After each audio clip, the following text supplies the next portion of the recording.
Hey there, welcome to Money Never Sleeps, a podcast that looks inside the head of entrepreneurs and at what makes them do what they do. I'm Pete Townsend, your co-host of Money Never Sleeps, along with Eoin Fitzgerald.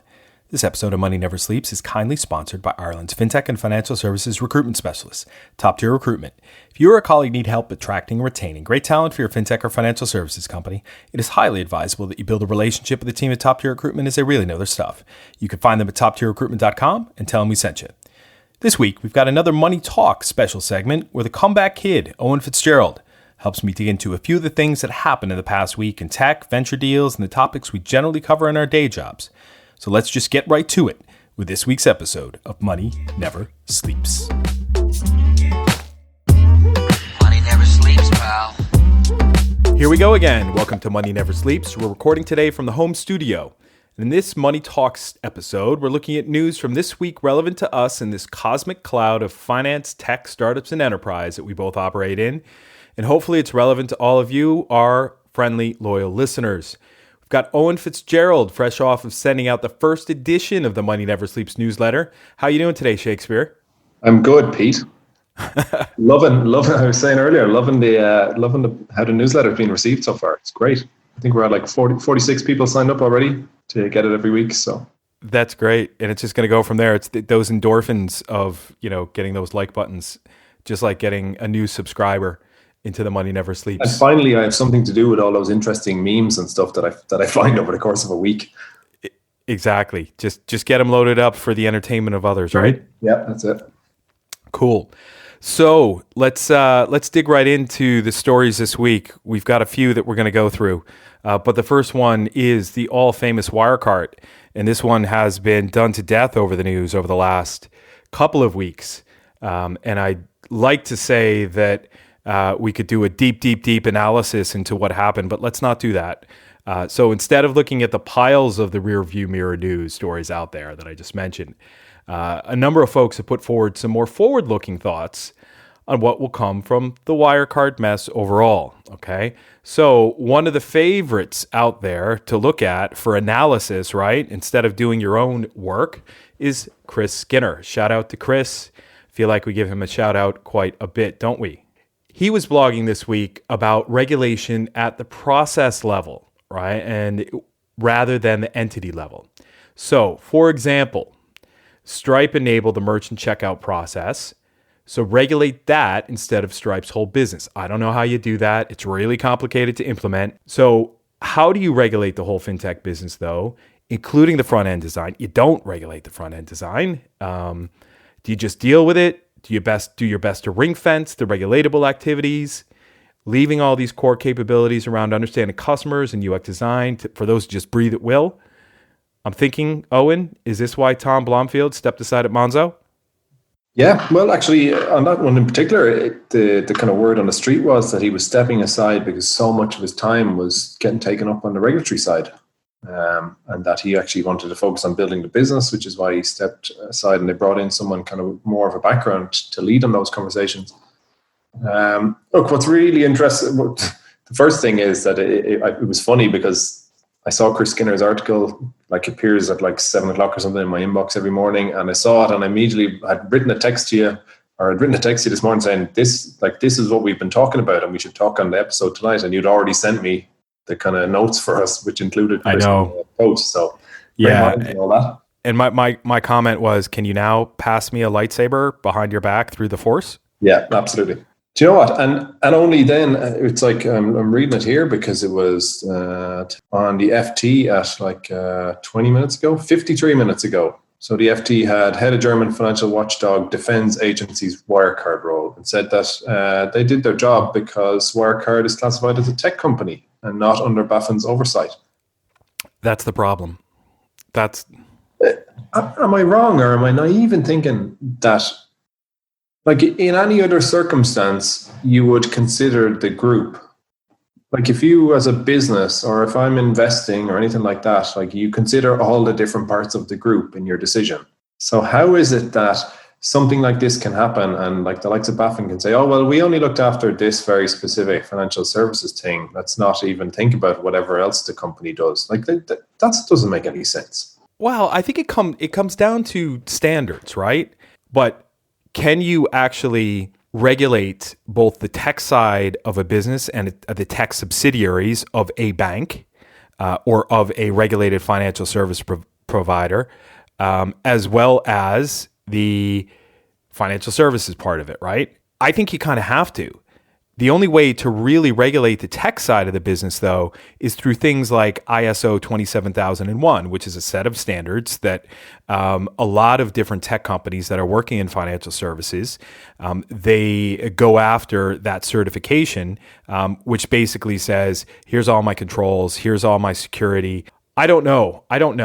Take another example. We talked about the last time. It was obviously WhatsApp and payments and how that was fantastic. So, like in that particular example where the payment function is embedded in a messaging app, so like WhatsApp, yes, shouldn't fall under obviously a financial regulator, but it's embedded payments within its core product. So, like surely you have to regulate what WhatsApp in that particular scenario needs to be regulated by a regulator, but it is then fully owned by Facebook. So you can't I don't know. I find it hard to believe or hard to comprehend that you could just kind of treat them as independent businesses despite them being subsidiaries of a wider group.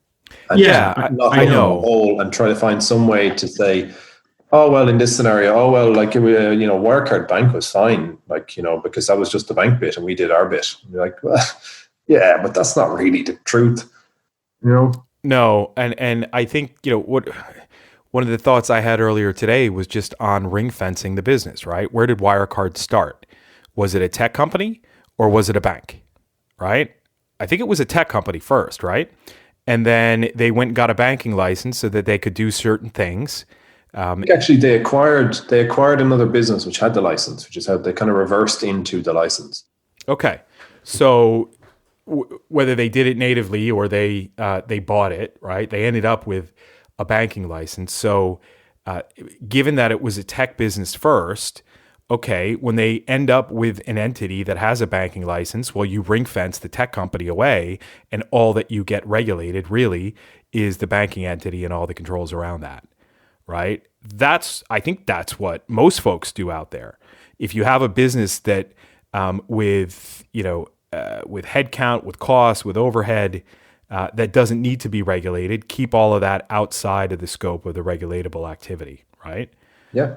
And I'm working with a company at the moment, and they're looking at a potential bank license at some point down the line. They're in the banking as a service kind of space, but again, they're conscious that anything that happens in 2 years' time, that bank piece of it is going to be an entirely separate entity, separate board, separate structure, everything, and there'll be a contract and an arm's length agreement or whatever with the current company for provision of tech services or whatever of the platform or whatever.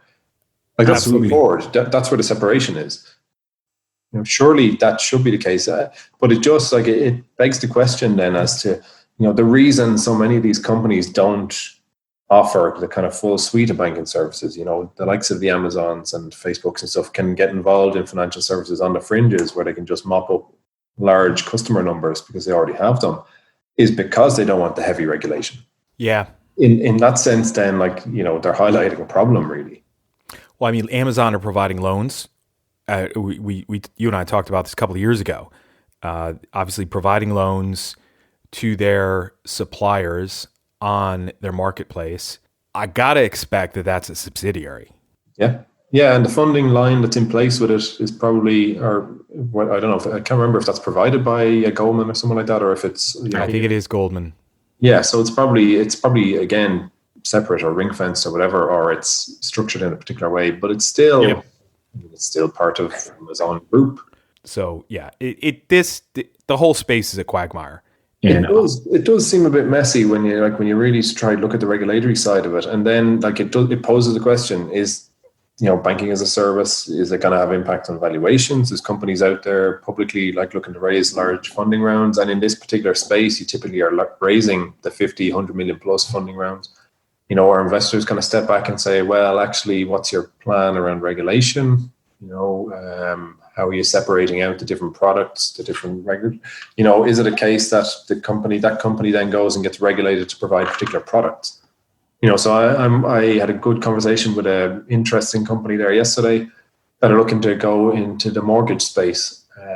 But actually, they have access to a license from a different provider that wasn't actually taking up their license to lend into Europe. So they have access to that now. So that obviously sets, if that's the only product they offer, they're in a very strong position to be able to go to market with that license already.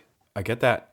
One of the other things that popped up on Wirecard today, I think my favorite quote, again, this was in the FT as well in a separate article yesterday. It was from Sharon Bowles, who was a former chair of the European Parliament's Economic and Monetary Affairs Committee. She was talking specifically about the audit of Wirecard and what's happened over the last 3 years. And her quote was, if you're going to audit a brewery, you don't just count the barrels of beer. You should wiggle them to see if they are full, right? So I thought that was all quite relevant to this. That's a good quote. Yeah. Well, the whole, there's a lot of stuff going to happen now on the audit side of it as well. So absolutely, and look at the story overall, and trying to think about, again, from a future looking perspective, how this is happening, but also, one of the fintech startups here in Ireland, they're solving this problem already. And it's David Heath from Circit. He's the founder and CEO there. And we recorded a quick segment with him earlier today on how Circit's digitalization of audit confirmations would have prevented the Wirecard audit mess. So why don't we go to David right now? Money never sleeps, pal. So we're on with David Heath, the founder and CEO of Circit here in Ireland. Dave, can you please tell me, how could Circit have prevented the Wirecard audit mess that they're in right now? Tell us. Hey, Pete. Yeah, thanks for having me. So Wirecard seems to have been a classic accounting fraud. This problem is not a new one. It's been around for a long, long time. But the basic, let's inflate our revenue and inflate our share price as a result, with the other entry in the double entry bookkeeping going to cash. So in this case, 1.9 billion sitting on the balance sheet as cash, and our revenues are artificially inflated. Okay, so that's not a new fraud to occur. What needs to happen then is that the auditors come along and say, well, does this money actually exist? Is it accurate on the balance sheet? And who owns it? And the ownership is an important piece in that, obviously if it exists and it's accurate, that's all good. But does Wirecard actually own it? Which of its subsidiaries, because that was an issue as well, is that the group companies may also own it. That is a classic fraud. So the objective then of the fraudster is to hoodwink the auditors. So the auditors come along, and it's very easy, considering how broken the process is, for an auditor to take substandard evidence. So they should be getting independent evidence verified from the third-party bank. This money sits in this account and it is owned by Wirecard. In this case, the auditors relied on documents, screenshots provided by the client, who is the person committing the fraud. So classic, case of false evidence, non-independent evidence. And so, as an auditor myself over the years, I understand how auditors get frustrated and they can take substandard evidence. And really, this is why Circit was created. It was to bring the auditors onto a system that's fit for the 21st century, allows them to get digital authorization from the client and then to plug directly in to the third-party source of evidence, being the bank, or in some cases a law firm or a broker that holds the funds. Okay. And so what we've done more recently is get regulated as an AISP, which means we have a digital certificate that proves our identity, and then we do the validation, and the regulation itself does the validation on the third-party bank. And really then from that point, the two systems communicate and the funds can be verified at source in real time. So really an auditor shouldn't be doing the field work on that job until they have that evidence in place. In this case, it was 3 years since verified kind of bank statements came into them. All right. So that's it in a nutshell then, that your platform with your APIs would have hooked in to the bank's platform to independently confirm that the balances actually did exist. Exactly. We do the thing that the auditors kind of struggle with. Really, they're not going to sign up banks onto their individual platforms, and the banks haven't been there from a tech perspective. And they're getting better. But really, having a junior auditor do a validation on a bank in Singapore is just beyond them, really. But really, that was what was happening. This traditionally is a junior's job, even though it's the critical piece of it. So really, those two systems should talk together by way of a digital certificate that proves the identity of each. And even if there is no API available, the platform allows the auditor to do a request to a bank in Singapore. Circit does the validation alongside the auditor. And really all of that, the important thing is that's all independent of the company itself being audited. That's great. All right. And thanks for sharing that so well, Dave. Really appreciate it. What's the best way for people to get in touch with you? So Circit.io is the website. And thanks for having me, Pete. All right. Thank you. Money never sleeps, pal. So, thanks, David. Appreciate you sharing all that. Back to the here and now and talking about Irish startups and saying goodbye to Wirecard for now. We saw in the last few months an interesting new platform come out of Chicago called Diffuse, which is looking at how we could deconstruct venture capital and look at the different components of it.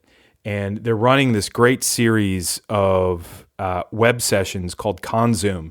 I just found out today, Eoin, that they're going to have to change the name of it because you're not allowed to put the word Zoom into any sessions in which you're using Zoom. Really? Wow. Yeah, didn't know that, right? So they were kind of branding this group and this networking session hosting that they do, calling it Conzoom as in consume, but CONZOOM. That's going to have to change, so they got to come up with a new name. So we've given a shout out before to Kenny Estes on the show. He's the head of Diffuse. Also, Ayla Krem, she is running the whole community there. But they did a great post. We have to get Kenny on the show. We absolutely need to get Kenny on the show. My favorite thing that Kenny once said was, "Hey, I'm a trader. Everything's for sale," right? Because he's got this long history as a trader. TRADER rather than the Benedict Arnold kind. Anyway, so what they did was that they're running these after each one of the weekly Zooms that they're running. They basically do a sum up of everything and do a bit of a blog post on that. So one of them came out today, and it was around the problem with raising money overseas. And there was a quote from Ollie Walsh, the CEO of what's a European B2B company. We'll leave it at that. We know Ollie well. He said, a lot of the funds we got introduced to in the US when they were originally doing their fundraising round, they quickly closed the conversation when they realized we weren't US based. And that is typical. Myself, Eoin, as you know, this working with clients where, part of the overall process is saying, how are we going to prepare you for funding and who are we going to connect you with? They get all excited looking at all of the fintech VCs in the US, and I'm like, forget about it. They're in Silicon Valley, they're in Chicago, they're in Austin, they're in Boston, they're in New York. They're investing on average 90 miles from their office, right? Or their town. Now things are changing, right? But when we had Finn Murphy on the show a couple of months ago, what he said was Greylock, Excel, Index, and Sequoia all did their first early stage Irish investments in the last 12 months. You could take that as a once-off, or you can take that as they've looked here once, so that means they're going to start looking here again, which is, I think, a strong indicator of good things to come. But here's the big but. If an Irish startup does get funded by a US VC, how do we keep Irish startups from moving to the US when their investors have such a compelling case for them to move? There's a bigger talent pool of those experienced in seed or Series A to Series C level startup growth, friendlier tax regimes for founders and employees, bigger customer market in your backyard. Now we got the good folks here at Scale Ireland working on this, like Liz McCarthy and Dave Cunningham, and a few others are trying to do something about this. But there is the general expression of sentiment in this blog post by Diffuse, as well as, because I was on the Zoom, the con Zoom, by a number of folks on the call, was that, listen, if you're an Irish startup, or you're a startup anywhere around the world and you're looking to get funding from overseas, from VCs or from other investors, it is difficult. We kind of already knew that, but it was just interesting to hear this all crystallize in such a way. And it got me thinking about this chat with Finn, where he talked about Greylock, Excel, and Index, but also further down in that conversation, we talked about the bigger talent pool of those experienced in growing businesses from, say, 1 to 10 to 100 million and beyond. What do you think of all this, Eoin? Look, I mean, there's two pieces to it. And it kind of relates to what we talked about a couple of weeks ago about, trying to remotely invest and build relationships remotely. Like fundamentally, an investor in a particular region, they need to get to know you. So they want to see, especially if you're going after customers in that market, you're going to need to be on the ground. Like there's no two ways about it. So, there's the getting to know you. You need to be over there building that relationship. And also, like, realistically, can you break the US from Ireland without having a significant or building a significant presence over there? I mean, it's difficult, and it's difficult for any market from here, because you have to remember, a lot of these investors will look at versions of this solution in the US themselves. Huge market. So, they're going to say, okay, well, these guys are on the ground here. They're knocking on doors. What are you guys doing all the way from Ireland? And I think there's a combination of just naturally kind of needing or feeling that company needs to be on the ground to be making a difference. And then there's the piece about that they want to put money in, they want you to scale. For that, you're going to need to scale in that market. I don't think there's no magic bullet solution to that. Ultimately, we're a small local market, so you can't scale in the Irish market. You're going internationally. All the companies we work with are trying to scale internationally. For that reason, they need to go to new markets and put a significant amount of time and boots on the ground to do that. Should their whole, brain trust move as well? And that was a conversation with Finn where we're kind of like back and forth. He was saying, listen, is it easier to take the VP of growth talent, right? And that big talent pool that you have in the US, and people who had been experienced in doing that at the startup and scale up level before, and get them to move to Ireland?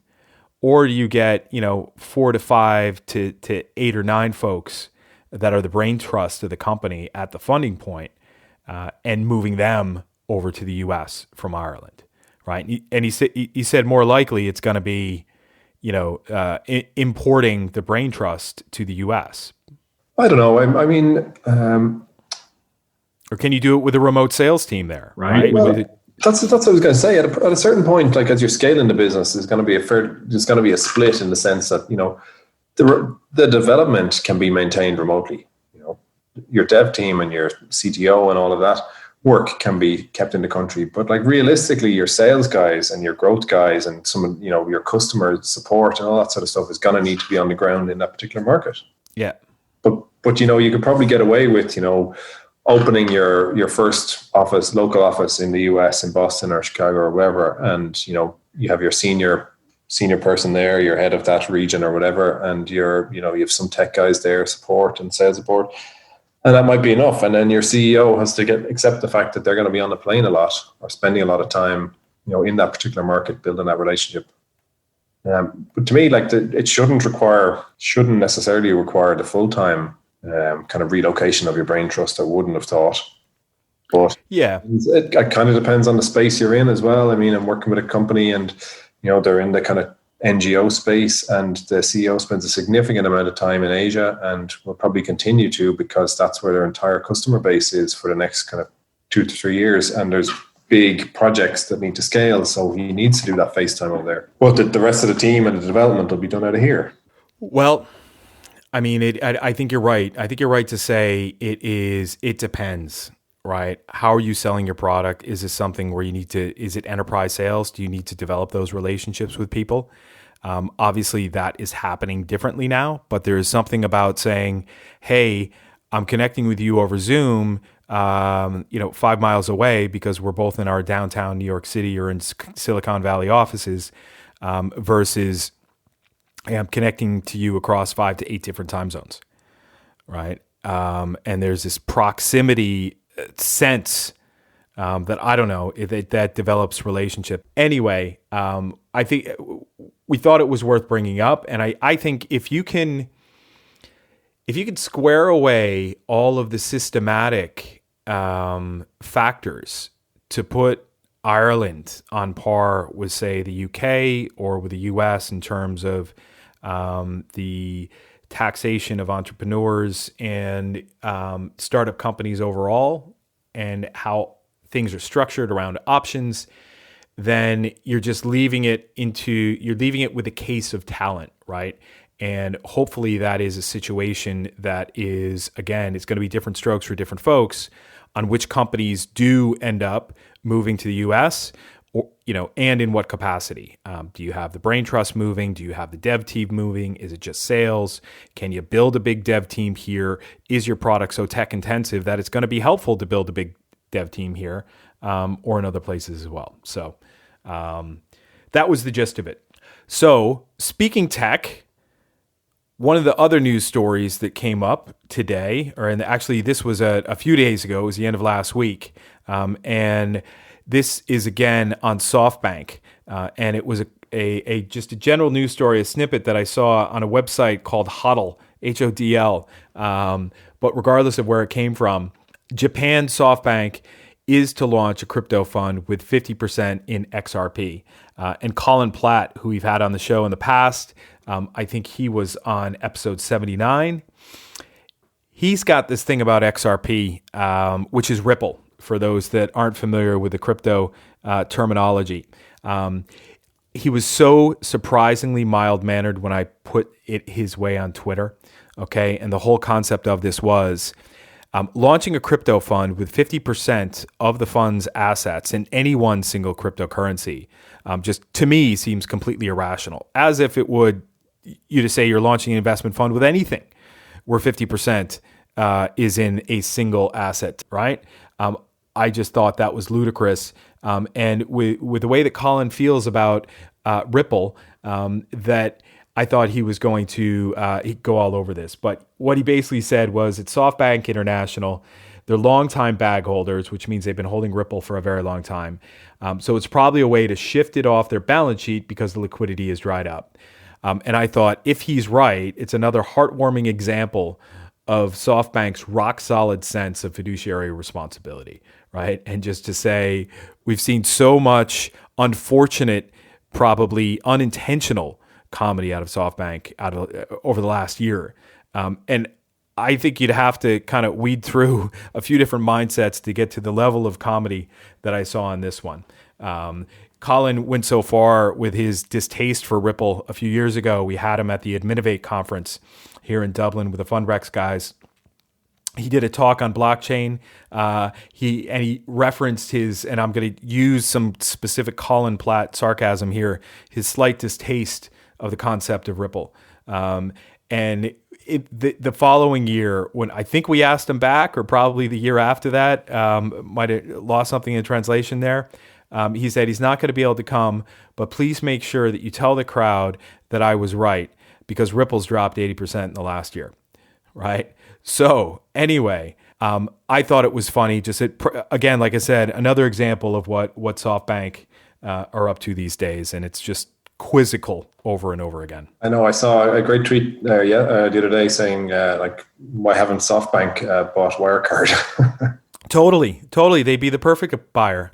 I saw their Wirecard's US business are up for sale. Yeah, that was it. It was related to that. Other things that have been happening, saw Unilever and Verizon are the latest company to pull their advertising from Facebook. Speaking of sarcasm, friend of the show, Alan Meany from Fundrax, who we just mentioned, who I do the Adminovate conference with, he expressed his own distaste for Facebook on Twitter just recently after seeing this news. I would suggest that you check that out. It was pretty funny. No, I don't think he'd appreciate it if we quoted him public disparagement. Right, we're getting a bit too close to that anyway. Yeah. Love you, SoftBank. I know, and changing tune and do you know what? On the Facebook thing, I saw obviously there's been all the press around the companies pulling advertising for the month of July. Trying to make a change, and obviously Facebook then came out and we're like, oh, we're implementing all of these things, blah, blah, blah. And then I'm while we're chatting here, I'm looking at my Twitter to try find the exact stats that I saw earlier, whereby the top 20 large companies or something, the Verizons and Unilevers and Coke and everybody else who advertise on Facebook accounts for like 10% of their revenue. Something like 5 billion of the 65. It's the 8 million or 10 million or whatever small companies that advertise on the platform that account for something like 65 billion of the revenue. Wow. That is nuts. It's one of these things whereby it sounds like, oh, this is going to make a big difference. But the funny thing is, and we referred to it before when we talked about Facebook, like, Scott Galloway made a great point and continues to make a great point saying that the only people who care are the shareholders, and that the share price is going up because it's gone back up 5% today. So don't even get me going on share prices. I listened to Jeremy Grantham from this. Someone wrote a good newsletter about that recently. Actually. Yeah, I think they did. It was quite well warmly received, Owen. Thank you. Yeah, and Buffett all over this. Like I said, Jeremy Grantham, he was on Invest Like the Best with Patrick O'Shaughnessy just recently, and I listened to that this morning.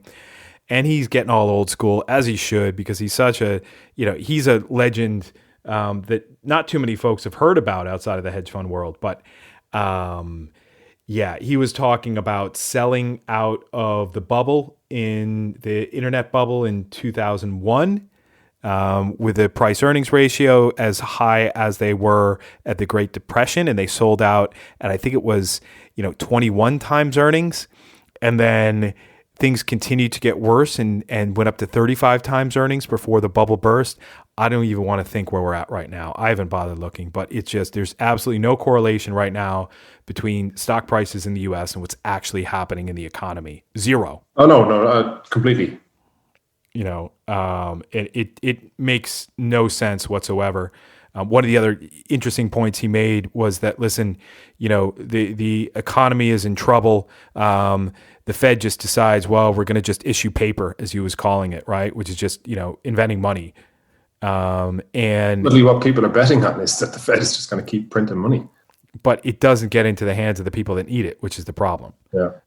If you had a central bank digital currency, maybe you could, but I won't get into that. We can in that rabbit hole another day. No, yeah. Positive news on Facebook /WhatsApp. This was great. There's a great platform out there. Only my friends in the capital markets are really going to appreciate this. But it's called Symphony. It's basically taking on Bloomberg in the financial markets. And it's almost like, if Bloomberg were email, then Symphony would be Slack. Okay. Wait, did I even get that right? If Bloomberg were email, then yeah, no, forget it. I'm not even going to bother with this analogy. It's too late. I'm tired. But anyway. And I have another one, which I just wanted to throw out there. We might discuss it in more detail on another episode. But obviously there was press this week about some of the Irish banks, pulling back from mortgage lending for applicants who are in receipt of the kind of pandemic payment. And I was talking to a company yesterday, and the reason I bring it up is that actually the question, what we were talking about was, how do you underwrite in the current environment? And there's a really good article in the Wall Street Journal about, actually I have it open here, I'll tell you the exact title, Flying Blind into a Credit Storm. Widespread deferrals mean banks can't tell who's creditworthy. Yeah. And it raises a really important point because you want to lend, you want to lend out mortgages in this example. And like, how can you, when are some of the pandemic payments stopping? Are people going back to normal work? Trying to, and maybe looking at new types of data to try to figure out who's risky, who's not. And like, I would have done a lot of this stuff in future finance on the underwriting side. And we had a lot of data to pull really kind of, I suppose, well put together models of projected affordability for students, but it was ultimately based on, projections and based on historic data and everything, and that kind of a hope that this is how it would all work out. But, banks are in the same position now, and trying to figure that out is not going to be easy. Oh, yeah. Absolutely. And I mean, there's all these new models out there that are proving to be effective or had in the past. Like we've talked before about Cabbage and all of the data they've been gathering over 10 years on small businesses and building a much better loan program than any bank ever could, just because of the granularity of the data that they have, right? This just creates a different problem, though, because it's really hard to tell, the really granular data over the past has been great, but this is a whole different thing to look at now as to what it's going to look like for people, and their affordability going forward. Oh yeah, no, there's this, we're unprecedented times, and just thinking about how, it's a nightmare to assess. It's a nightmare. Let's say a second wave puts people out of work again, and you've said, okay, well, they're going back to work in their shop or whatever, and all of a sudden in 3 or 6 months' time they're out again, and you're like, okay. Whilst obviously the PR around it and all was very negative, I could completely understand the bank's point of view. You're trying to make a prudent financial decision around a 30-year mortgage or whatever, a real kind of idea as to what's going to happen in the next 6 to 12 months. No, this whole thing is really challenging business models. Nuts. Scoring is something I'm strangely passionate about. Yep. No, I hear you. Yeah, well, I mean, you spent all that time looking at these data models at Future Finance, right? Like you said. Yeah. And that was a whole new model compared to your experience of looking at the same thing, because you were corporate banking before there, and you probably saw some of that. And now you're looking at different ways of loans, and like, boom, that was a bit of an awakening for you, wasn't it? Oh, absolutely. Yeah. And like I said, it was projected affordability on students based on the course they were doing, the likelihood that they'd graduate, the expected salary 6 months after graduation, like everything was projected. And we were fortunate that in the UK there's so much data available on credit scores and credit records, but as well around the data of on particular courses in the UK, which is fantastic to have. But it was still trying to figure it out. We were making up a new model for it, and it's kind of similar because a lot of the old information is now irrelevant. Yep. And the underwriting challenges facing the banks and others now is about projected affordability. So it's what new information can we pull in to say, well, you know what, this person is less risky because of X. So that's going to be the issue. Yep. No, and we know there's a bunch of folks out there working on this from a AI and machine learning perspective. But again, those are massive data sets, and it costs a lot of money to process all that. So going to be interesting to see where over the next 3 to 5 years, what changes out of things such as financial risk, how people get loans, counterparty risk. The whole world is on a different axis now. Any interesting books you're reading this week? No, do you know what? I actually, I haven't read anything in a couple of weeks now, primarily because we've obviously launched a newsletter and I'm doing a lot of writing of that and trying to come up with things to write. I actually really enjoy the writing bit of it, which I never used to write as much stuff. So I'm constantly reading things, but it's more articles or it's reading, because we want to make it the sort of stuff in the news that are topical, but also relevant and a bit interesting. I'm kind of reading a lot around topics to try to take a bit of a different perspective on some of them. Yep. So I'm still reading a lot, but it's more like, interesting articles and interesting takes on it and listening to a lot of podcasts at the moment. So by the time I've done that in the evening, I don't want to actually read any other books. Yeah, I know. I was reading some easy books for the last few weeks. I read a bit of fiction lately, just so it's something different actually from like fintech, financial services, business. Yeah, I'm going to geek out with my reference to Ahsoka Tano, again from Star Wars. I read this Star Wars book about her, which was awesome. And I remember when the last Star Wars movie came out, there was some podcast I was listening to, and this like longtime Star Wars fan, was getting all excited about some reference to this character in the latest movie, and now I know why. So I'm right there. Also, I'm flipping through My Trip to the Startup World, which is a book by Rudy Falat about the voice of fintech, his podcast, and he was on episode 74. And Rudy and I go back a few years. So I'm just taking a flip through that to see everyone that he's talked to. Interesting. But I'm only part of the way through it. So I'll let you know how it goes at the end. I'm also started... Where's Pete Townsend's trip to the startup world?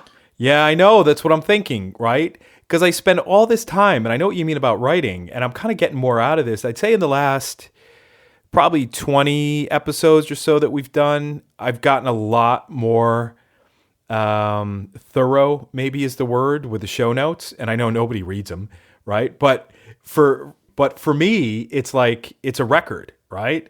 It's a record of what we've done. And there's a lot of good quotes in there. And my dad has actually developed this small program that he's able to look at the quotes and then come up with some of the key themes around that, right? So he's working on some of that for me to be able to present it back to everybody. So I've become quite specific on doing that, but you do get a lot out of it, right? And it's a little tombstone for each episode. Yeah. It's that nice sense of creativity too that you get out of it. Absolutely. All right. Anything else for this week? No, that's me. That's me done. All right. Well, looking forward to seeing what you come up with for the next draft of the newsletter, which will go out on Monday morning. It'll be in people's inboxes Monday morning. The 6th of July. So keep your eyes out for it, folks. And I'm working on two. So because I've kind of developed or committed to wanting to do it weekly, and I've kind of committed to starting to put stuff down and throw stuff into drafts, for my train of thought. And at the moment, it's a toss-up between something around credit scoring and kind of Moneyball, or something around the Kardashians and self-promotion. So I definitely go the Kardashian. It'll be one of those two. Yeah, we'll get a few looks with the Kardashian. I did a Moneyball analogy to investment management a few years ago. And it was fun. And I put in loads and loads of pictures of baseball stadiums and different players, and all that got deleted out by the editor at the time. Anyway, all right, we'll leave it there. Thanks, Owen. Great talking to you. Talk to you soon. Money never sleeps, pal. That wraps it up, folks. Thanks for listening to us try to figure out why the world does what it does. The links for the stories we covered are in the show notes for this episode on moneyneversleeps.ie, so check us out online. Remember, if you or a colleague need help attracting and retaining great talent for your fintech or financial services company, it's highly advisable that you build a relationship with the team at Top Tier Recruitment, as they really know their stuff. You can find them at toptierrecruitment.com. Also, thanks to Conan Brophy from Create Sound for recording and editing this podcast. As for me, I increase the odds of startup success. Get in touch at Pete Townsend NV on Twitter if you want to know more. You can follow Owen on Twitter at Eoin Fitzgerald 9. Finally, till next time, thanks for listening. See ya!